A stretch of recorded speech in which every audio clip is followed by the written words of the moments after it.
Emily Carter had never expected a quiet Tuesday morning to change the course of her life.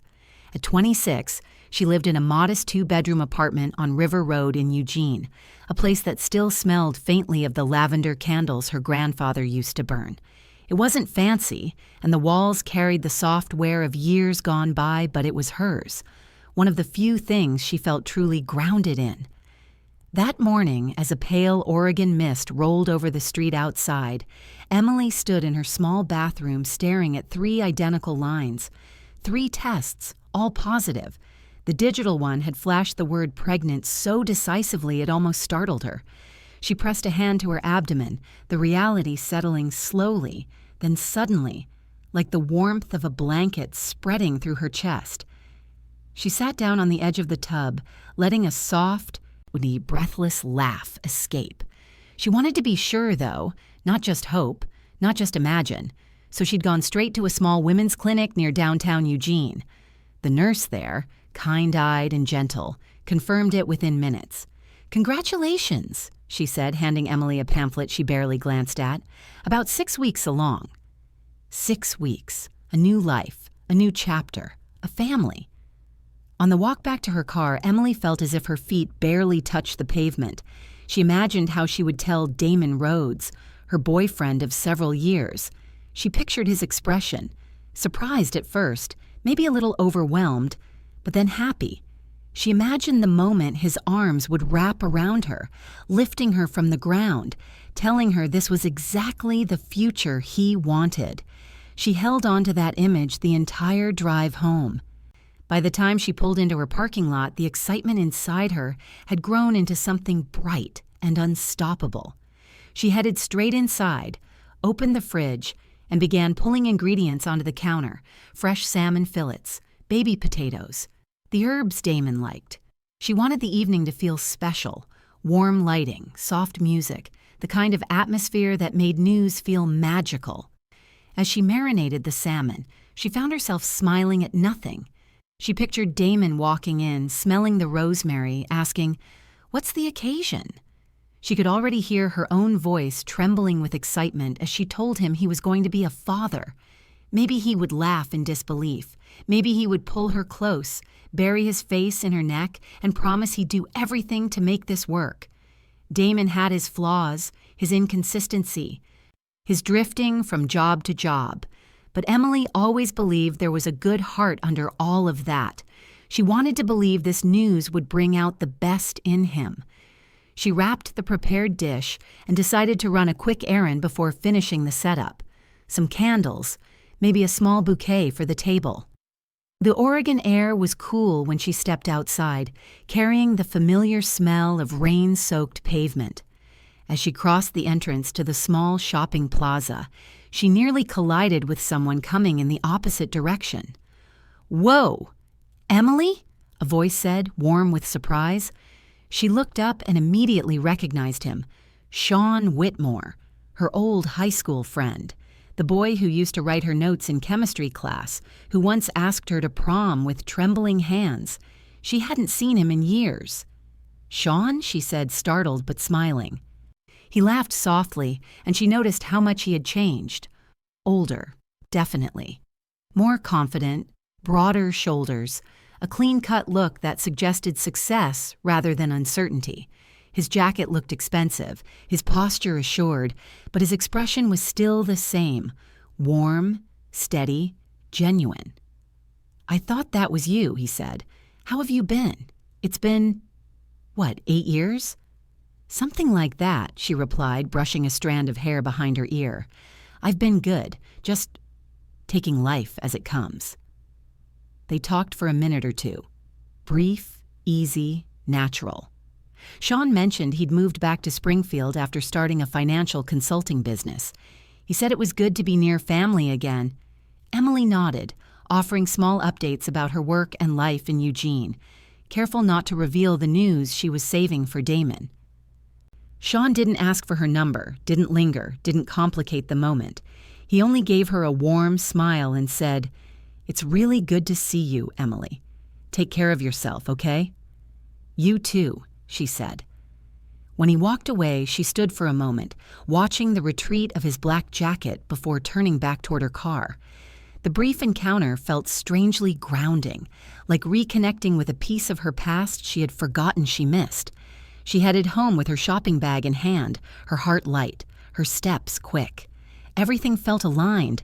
Everything felt like it was finally going her way. Emily believed with all her heart that her future was just beginning. That evening, the apartment on River Road filled with the warm scent of salmon and rosemary. But the empty space where Damon should have been grew heavier with every passing minute. Emily checked the time on her phone, then the front door, then the stove again. Damon had promised he'd be home by 6. At 7:30, she finally heard the familiar, uneven rhythm of his footsteps in the hallway. The door opened, and Damon Rhodes walked in with the restless energy she'd come to recognize. Half excitement, half self-absorption. His jacket smelled faintly of beer and backstage dust. "Hey," he said, not looking at her, tossing his script onto the small table near the entryway. "We had a rehearsal that ran long. The director's losing his mind again." Emily stepped toward him, her heart pounding with anticipation. "I made dinner," she said, trying to keep her voice even. Damon barely glanced at the set table. "Smells good," he muttered as he pulled off his shoes, attention drifting back to his phone, scrolling through messages from his theater group. She swallowed, reminding herself that this moment still mattered. "Damon, I need to tell you something." He finally looked up. "What's up?" Emily took a slow breath. "I'm pregnant." The silence that followed was sharp enough to cut. Damon's face stiffened, the lines around his mouth tightening. He didn't smile. He didn't speak. He didn't even blink. Emily waited, expecting delayed joy, shock, something, anything. But his expression stayed frozen, like someone had just handed him a bill he couldn't pay. "You're pregnant?" he said finally. She nodded, a hopeful smile trembling at the edges. 6 weeks. I went to the clinic today." Damon ran a hand through his hair and looked away. "Wow. That's a lot." His voice lacked enthusiasm, warmth, or even curiosity. Just discomfort. Emily's heart faltered. "I thought you'd be happy." "I just didn't expect this," he said. I'm not sure we're ready." The words slipped out too quickly, too truthfully. Her pulse tightened. "We'll figure it out," she whispered. Damon forced a smile then, the kind that didn't reach his eyes. No, it's good, Em, it's fine. I just need to process it." He stepped forward and pressed a quick, shallow kiss to her forehead, the gesture mechanical. "Let's eat, okay?" They sat down, but Damon barely touched his food. He scrolled through his phone between bites, occasionally offering half-hearted comments about rehearsal or a role he wanted. He didn't ask about her appointment. Didn't ask how she felt. Didn't ask what the doctor said. Emily watched him, confusion curling deep in her chest. Later that night, when she reached for him in bed, Damon gently pushed her hand away. "Babe, we should be careful," he said. "I don't want anything to happen to the baby." Emily blinked. "I'm pregnant, not made of glass." And the doctor said, I know, he interrupted. "But better safe than sorry, right? Let's just lay low for a while." He turned onto his side, his back toward her, leaving Emily staring at the dim outline of his shoulders. The excuse didn't make sense. Not really, but she forced herself to believe it. Maybe he really was scared. Maybe he needed time. Over the next few days, Damon's distance grew more obvious. He stayed late after rehearsals, claiming the director needed him. He said he was stressed about money, worried about making it as an actor. Yet he never applied for the side jobs he talked about. He never contributed to rent, groceries, or bills. Instead, he depended on Emily's savings, the money her grandfather left her, the safety net she'd always kept untouched. Whenever Emily gently suggested looking for steady work, Damon sighed dramatically and said, "I'm doing my best, Em. You know things are tough." She reminded herself she loved him, that relationships had phases, that fear sometimes made people shut down. She clung to the belief that he just needed time to adjust. The excitement she'd felt that morning hadn't vanished. It had simply quieted, waiting for him to catch up.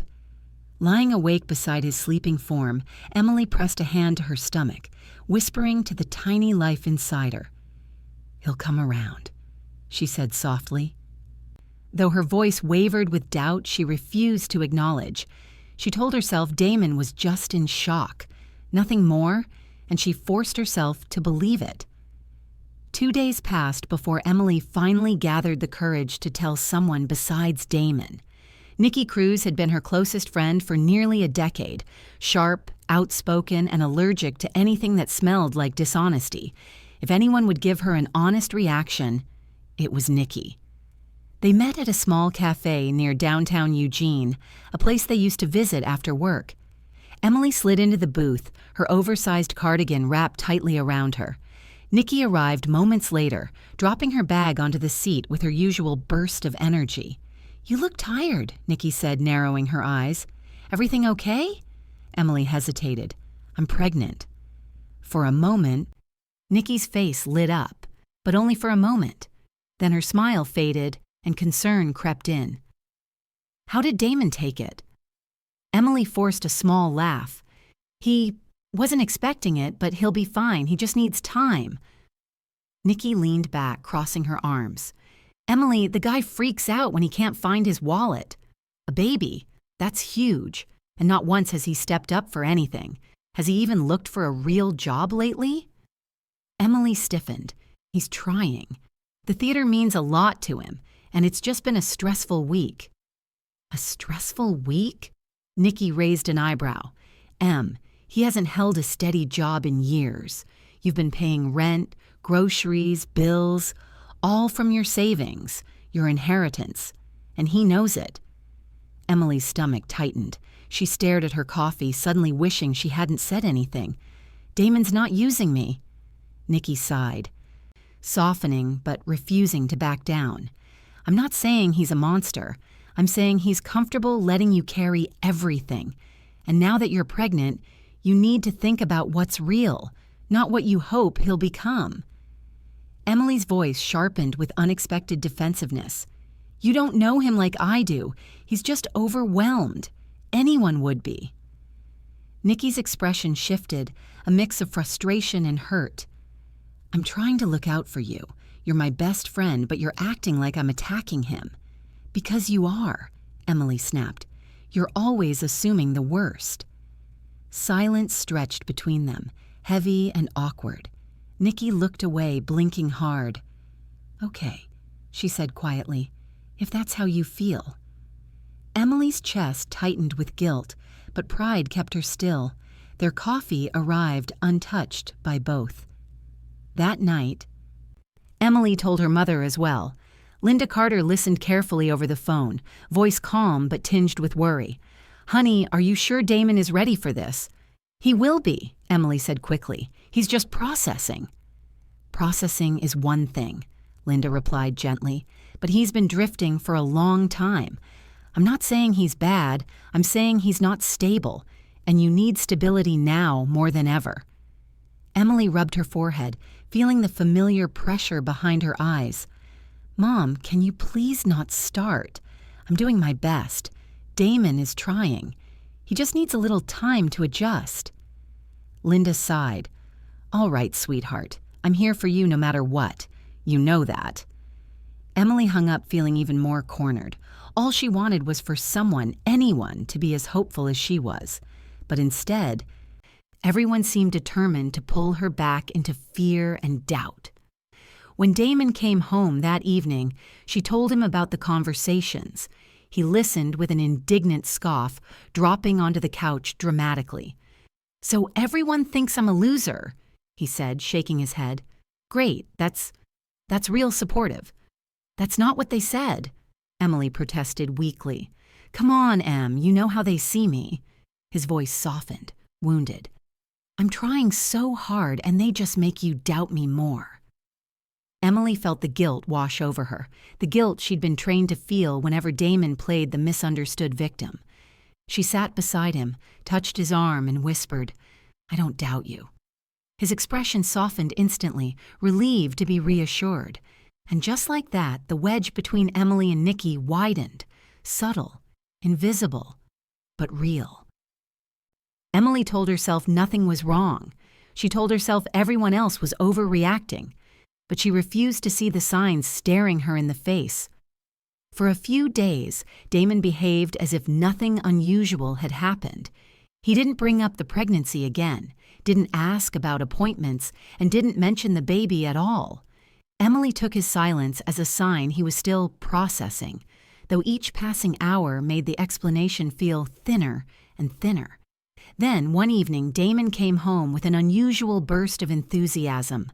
Manufactured, a little too loud, but enthusiasm nonetheless. He dropped his backpack on the couch and opened his laptop before Emily could ask how rehearsal had gone. "So," he began, scrolling rapidly, "I've been thinking a lot about our future, especially now that we're, having a baby." Emily blinked, surprised. "Really?" "Of course," he said with a smile that felt stretched at the corners. "I want us to have a real home, not just this." He waved vaguely toward the apartment walls. Emily looked around.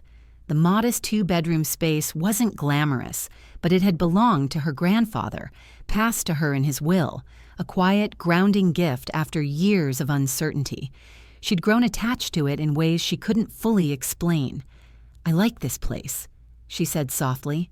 "I know," Damon replied, "but it's small, and the baby will need a room, and we'll need space. Maybe a backyard, something more family-oriented." Emily hesitated, unsure whether to be touched or uneasy. Damon kept scrolling. "Look, Santa Clara University District. There are some incredible listings here." Emily's stomach tightened. Those were some of the most expensive areas in Eugene, full of newly renovated homes, upscale rentals, and families with significantly higher incomes than theirs. She walked over to him. "These places look way out of our budget." "Our budget?" Damon repeated, as if offended. You have the inheritance. That apartment is worth a lot more than when your grandfather bought it. If we sell it now, we can put a huge down payment on something much nicer." The way he said "we" sounded off. Too eager, too calculated. Emily crossed her arms. "I don't know, Damon. My grandfather left that apartment specifically for me, and we're managing fine here." "But we shouldn't just manage," he argued. "We should thrive. Don't you want our kid to have the best start possible?" The phrasing hit her hard, almost guiltily. She looked at the screen again. The houses were beautiful. Big windows, tree-lined streets, family-friendly neighborhoods. Damon flipped through the photos with growing excitement. "This one has a nursery already," he said. "And look at this backyard. Imagine having barbecues, birthday parties. It's perfect." Emily bit her lip. "It's also $700,000. Damon shrugged. "So, in 5 years, it'll be worth even more. It's an investment, and we'll never have this chance again once the baby comes." She didn't respond immediately. Her grandfather's inheritance wasn't massive, but it was significant enough to make her feel safe. It had always been her backup plan, her guarantee that no matter what life did to her, she wouldn't be left with nothing. Damon must have sensed her hesitation because he softened his voice. "I'm not trying to control anything. I just want to give our child a better home, and I want you to be proud of the life we're building." The words were gentle, but the timing was too perfect, too rehearsed. Still, after days of emotional exhaustion, nights of Damon's distance, and the loneliness of feeling unsupported, Emily found herself wanting to believe him. She wanted to believe he was stepping up, finally showing real interest in their future. Later that week, Damon brought the idea up again while they ate takeout at the small kitchen table. "Just think about it," he said. "We can meet with a realtor, get an estimate, and see what kind of place we can afford. No pressure." No pressure. But every conversation after that circled back to houses, neighborhoods, down payments, and what's best for the baby. Damon spent hours browsing listings, bookmarking dozens, acting as if buying a new home was the most obvious, natural next step. Emily felt overwhelmed, pulled between her emotions, her pregnancy, her exhaustion, and Damon's sudden obsession with family planning. She found herself nodding along even when her gut whispered warnings she could barely articulate. One night, after staring at another set of listings Damon had left open, Emily finally said, "Okay, maybe we should at least look." Damon kissed her forehead, beaming triumphantly. Emily didn't see the triumph.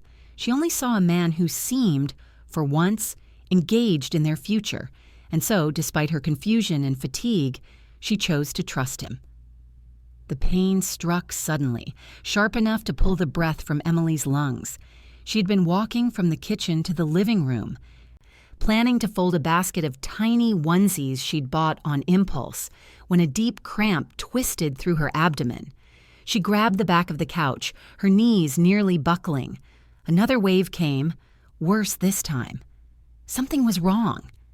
She fumbled for her phone and called Damon first, out of instinct, but he didn't pick up. Without waiting, she dialed 911. By the time paramedics arrived, sweat dampened her hairline, and she could barely speak through the tight, crushing spasms. When they rushed her through the sliding doors of Peace Health Sacred Heart Medical Center, Emily clung to the thin edge of hope that the baby was still safe. Nurses guided her onto a bed, attaching monitors, taking vitals, moving with calm urgency. A doctor approached, voice steady. "You're experiencing significant uterine contractions, but the baby still has a heartbeat. We're going to give you medication to relax the uterus and stop the cramping." Emily nodded through tears, hands gripping the blanket. She told herself to breathe, to stay calm for the baby. Damon arrived nearly an hour later, smelling faintly of cigarettes and stage makeup, still wearing his rehearsal clothes. "Emily, what happened? Why didn't you wait for me?" he asked, sounding more inconvenienced than worried. "I didn't have time," she whispered. I thought I was losing the baby." He placed a stiff hand on her shoulder. "Well, you're okay now. That's what matters." But as the doctor explained she would need bed rest for at least 2 weeks, Damon's expression shifted, not to fear but to calculation, as if he were mentally rearranging plans she couldn't see. The next morning, while Emily lay exhausted and weak, Damon sat beside her bed, pretending to look sympathetic. "Listen, Em," he began casually, "about the apartment. The realtor says we need to move quickly. The market's hot right now." "Damon, please," she whispered. "Can we not do this right now?" "I just don't want us to miss the perfect place," he insisted. "You know, for the baby." Emily looked away, focusing on the slow rhythm of the IV drip. "I can't go anywhere for 2 weeks. We can handle it later." "That's the problem," he said, lowering his voice. "We can't handle it later. We need a power of attorney so I can sign on your behalf. It's just paperwork." Emily froze. Power of attorney?" "Just temporary," he said, smiling in that gentle, coaxing way he used when he wanted something. "It'll let me handle the sale. The realtor can bring the papers here. You'll barely have to lift a finger." Her stomach twisted, not from pain this time, but from the echo of Nikki's warnings. But she was exhausted, scared, and overwhelmed. The baby mattered more than anything. She didn't have the strength to fight. "Please, Emily," Damon said. "This is for our future." When the realtor arrived with the documents, Emily's hands trembled as she signed the power of attorney, a broad one giving Damon full authority over the sale. She told herself it was temporary. She told herself they were building a home. She told herself she was doing the right thing. Later that afternoon, Nikki arrived unannounced. The moment she stepped into the hospital room and saw the papers on the side table, her eyes widened. "Emily, what is that?" Nikki asked sharply. Emily avoided her gaze. "Just something for Damon, so he can handle things while I'm here." "You signed a POA?" Nikki picked up the document with shaking hands. "Emily, do you have any idea what this gives him? He can sell your apartment. He can move money. He can sign anything in your name." "It's not like that," Emily whispered. "He just needs it for the sale." "For the sale?" Nikki's voice cracked with disbelief. "You're in the hospital, terrified you're miscarrying, and he's worried about closing dates?" Emily's throat tightened. "Please don't start. I can't handle another fight." Nikki's expression softened for a moment, but only for a moment. "I'm scared for you," she said quietly, "and you're pushing away the only people who actually care." Tears blurred Emily's vision. "Just stop." The atmosphere grew tense, suffocating. Nikki set the papers down, her jaw clenched. "I love you, Em, but this is dangerous." "I said stop," Emily repeated, turning her face toward the window. Nikki left a few minutes later, her footsteps heavy with frustration and fear. Behind the scenes, far from Emily's hospital bed, Damon wasted no time. With the power of attorney in hand, he signed the sale documents, transferred the proceeds into an account under his name only, and walked out of the realtor's office smiling. He already had what he wanted, and Emily had no idea. 2 weeks passed in a blur of fluorescent lights, medication schedules, and restless nights. Emily did her best to stay calm, telling herself every day that the baby just needed time. Time to grow, time to stabilize, time to reach the moment when she could finally hold him. Peace Health Sacred Heart Medical Center became both her refuge and her prison. When the contractions returned, this time real, rhythmic, building in strength, Emily gripped the rails of the hospital bed and breathed through the sharp waves. Nurses moved quickly, alerting the obstetrician, preparing the delivery room. Emily had never felt so unprepared, yet so determined. Hours later, in the early gray of an Oregon morning, she gave birth to a baby boy, small, warm, pink-cheeked, his tiny fingers curled instinctively around her thumb. They placed him on her chest, and Emily whispered the name she had chosen during one of her lonely hospital nights. Artem Carter Rhodes.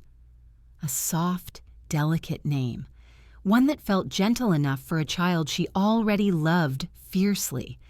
But even in that sacred moment, she noticed Damon wasn't there. He had said he'd step out for an hour earlier, something about going home to shower before the big moment. That hour stretched into 4. He missed the delivery entirely. When he finally walked into the room, Emily was cradling their newborn, tears still wet on her cheeks. "Hey," Damon said, as if he were late for a casual dinner.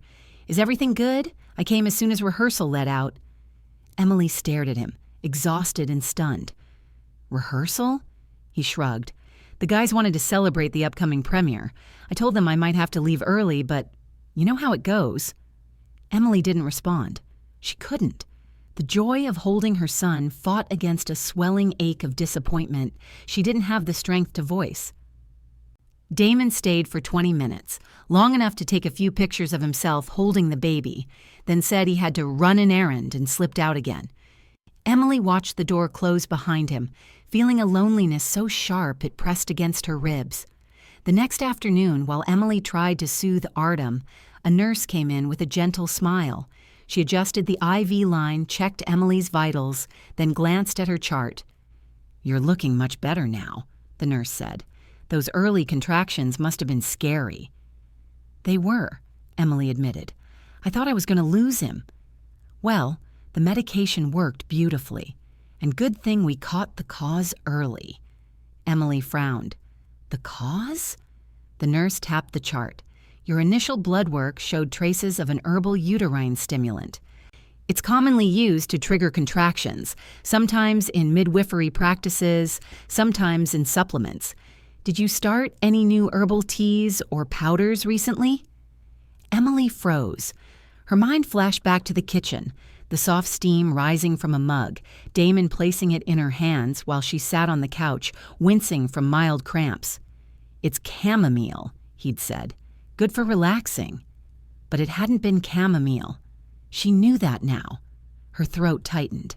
I didn't take anything new, not that I know of." The nurse misread her silence as embarrassment. She offered a reassuring smile. "It happens more often than you'd think. Some herbal blends aren't well regulated. You probably drank something without realizing what was in it. Emily nodded slowly, but her chest felt hollow. The nurse left the room, humming softly as she pushed the cart away. Emily stared at her sleeping newborn, her heart pounding against her ribs. Memories lined up like puzzle pieces: Damon's eagerness to make her tea, his sudden concern about protecting the baby, his avoidance, his pushiness about the apartment. Each fragment clicked into place with terrifying clarity. What if the herbal tea hadn't been a coincidence? What if Damon hadn't wanted the pregnancy to continue? A coldness spread across her skin as she held Artem tighter. She tried to shake the thought away, tried to blame stress, hormones, exhaustion, but the doubt was there now, dark, heavy, undeniable. Emily didn't say a word to anyone, but the fear settled in her chest, deep and sharp, refusing to leave. And for the first time, she wondered if the man she loved was capable of things she never could have imagined. Discharge day arrived in a quiet hush of pale winter light. Emily dressed slowly, every movement tender from exhaustion. Artem slept against her chest in a soft hospital swaddle, his tiny breaths warm against her collarbone. A nurse helped her pack the last of her belongings: a few blankets, baby clothes, a folder of instructions for new mothers. Everything felt unreal, like she was sleepwalking through someone else's life. Damon hadn't shown up that morning. He hadn't shown up the night before either. Emily kept checking her phone, willing it to buzz with a message, a reassurance, a promise that he cared. The silence was suffocating. She signed the final discharge papers with trembling hands. "Is someone coming to pick you up?" the nurse asked gently. "Yes," Emily lied. "My partner should be here soon." She didn't know why she said it. Hope, maybe. Habit, denial, something fragile she wasn't ready to let go of. Emily sat on the edge of the bed, holding Artem close, staring at the hospital door as if Damon might walk through it any second. Instead, her phone vibrated. A voicemail. Just one. From Damon. Her stomach tightened. She hit play. His voice filled the room, casual at first, then sharper, colder. "Emily, look, I don't know how to say this without sounding like the bad guy, but I can't do this. I never wanted this. A baby, a family, that was never the plan." Emily's breath caught. Artem stirred slightly, sensing her tension. Damon continued, his tone almost annoyed.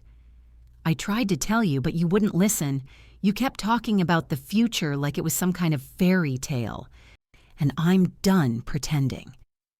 Emily pressed a hand over her mouth, her vision blurring.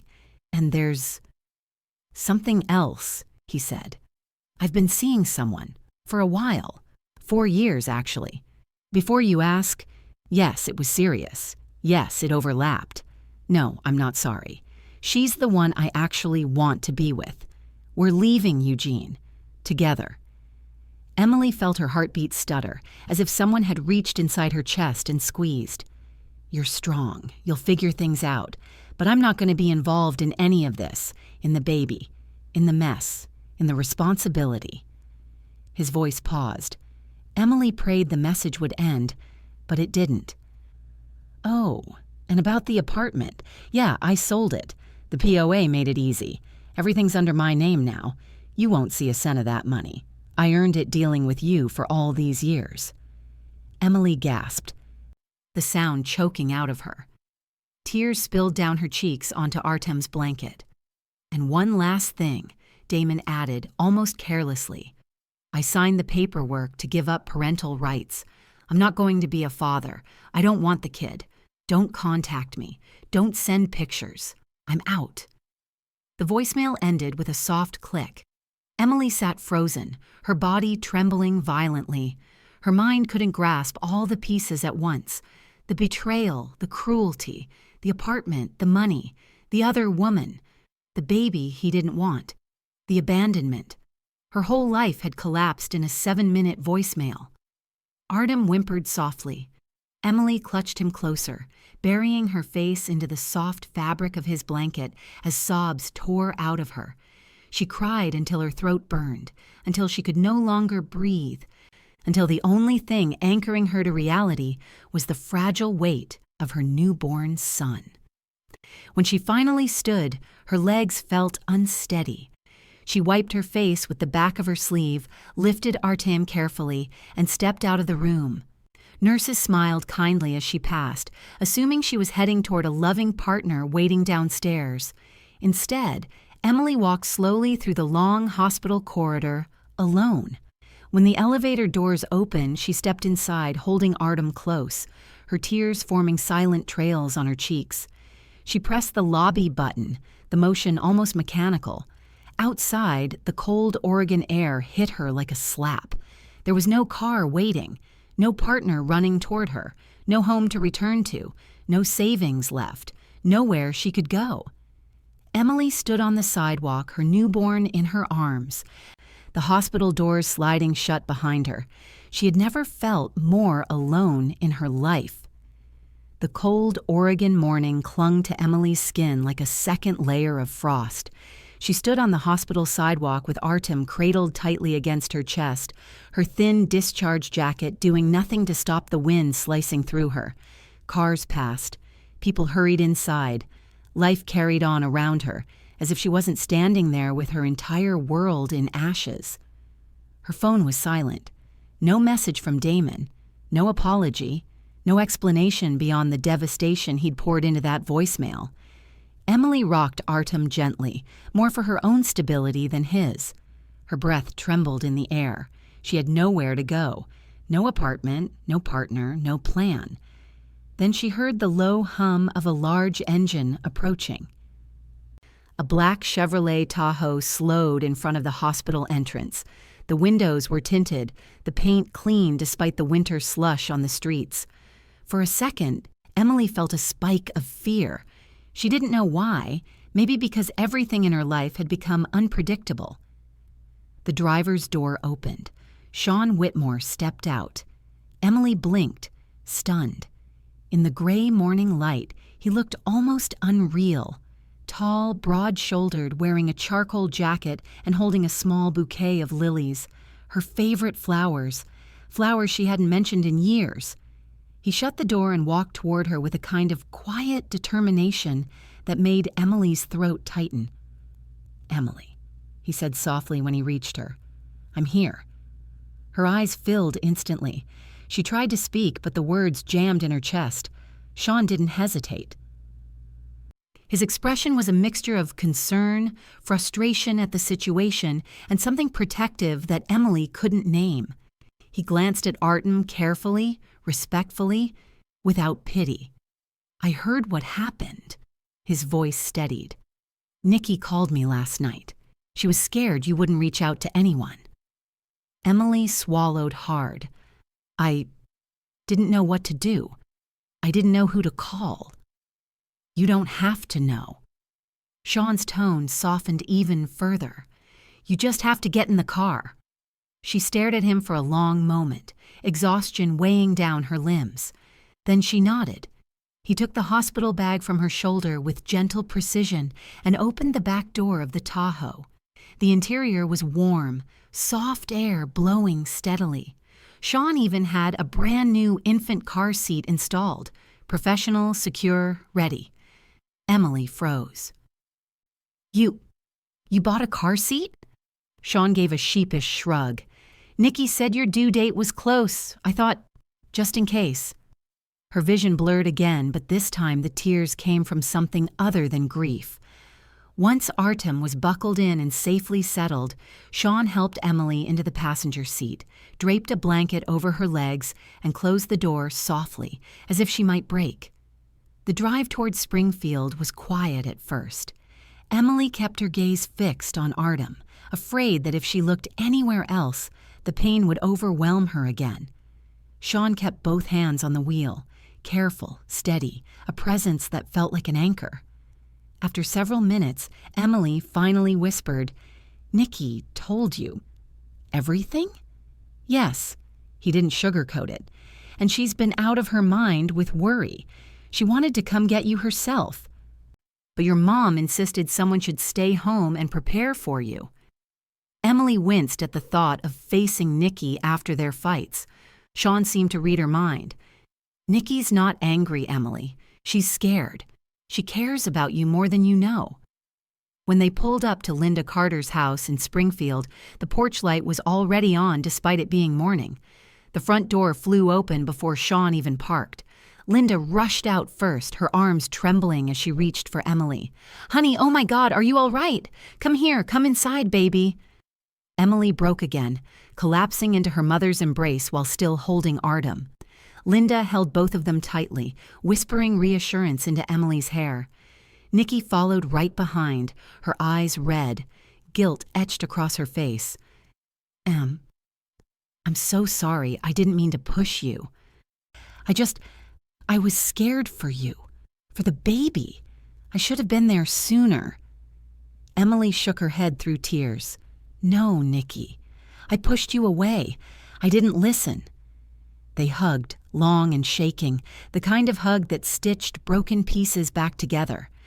Inside, Sean set Emily's belongings by the hallway, moving quietly, respectfully, trying not to intrude. When Emily finally looked up at him, he stepped closer. "There's something you need to know," he said gently. "I checked the county property records last night." Emily's breath caught.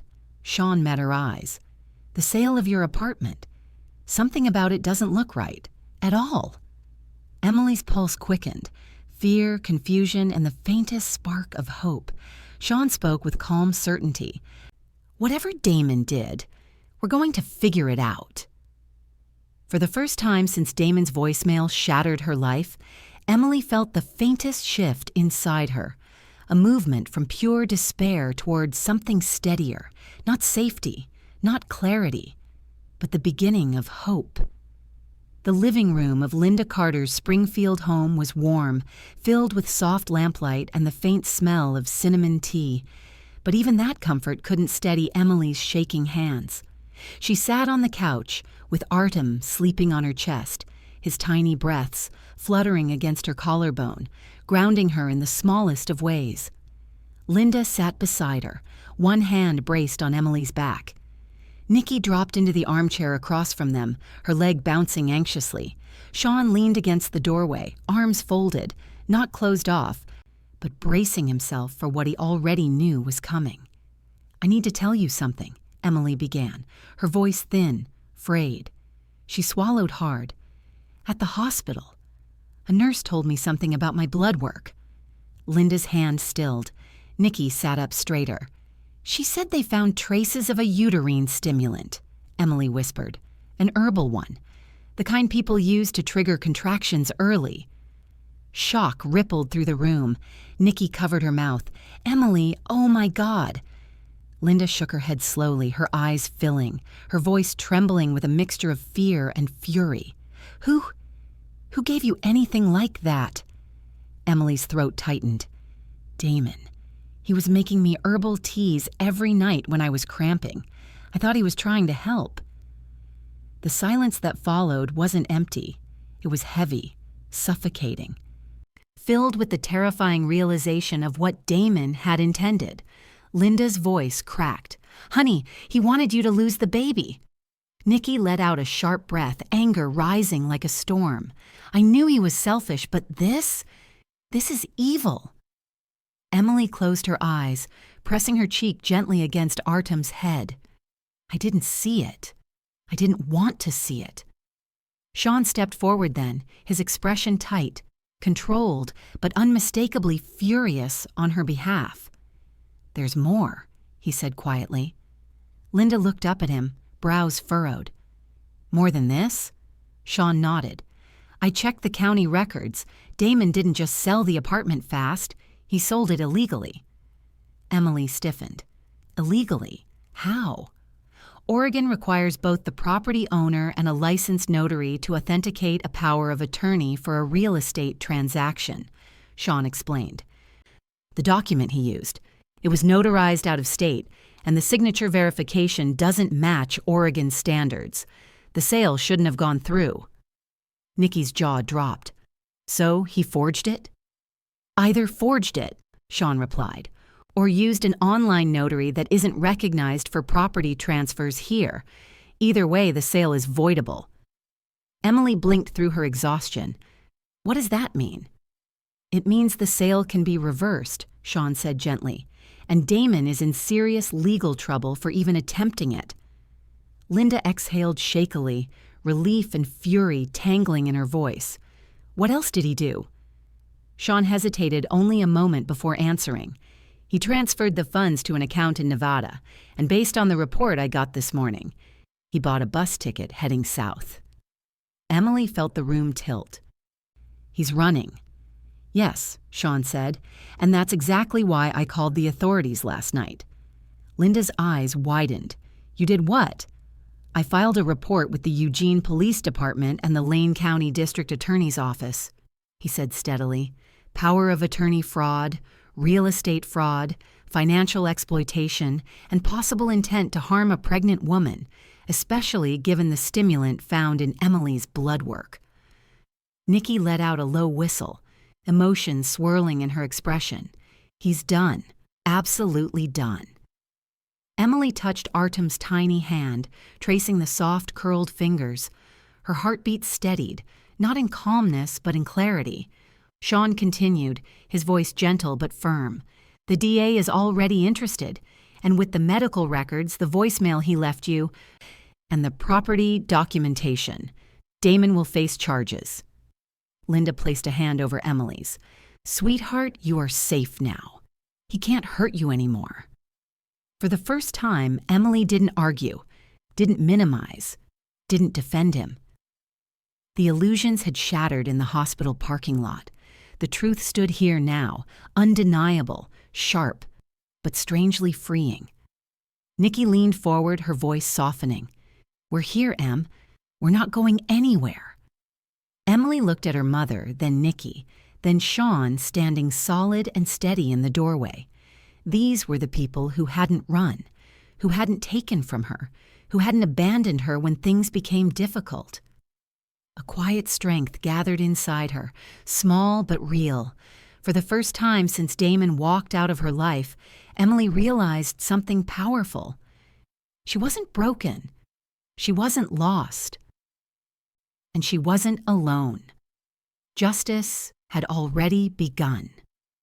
Springfield felt different in the weeks that followed. Quieter, slower, wrapped in the kind of stillness Emily hadn't felt in years. Her mother's house, with its soft carpet and lemon-scented laundry and gentle morning light, became the safest place she'd known in a long time.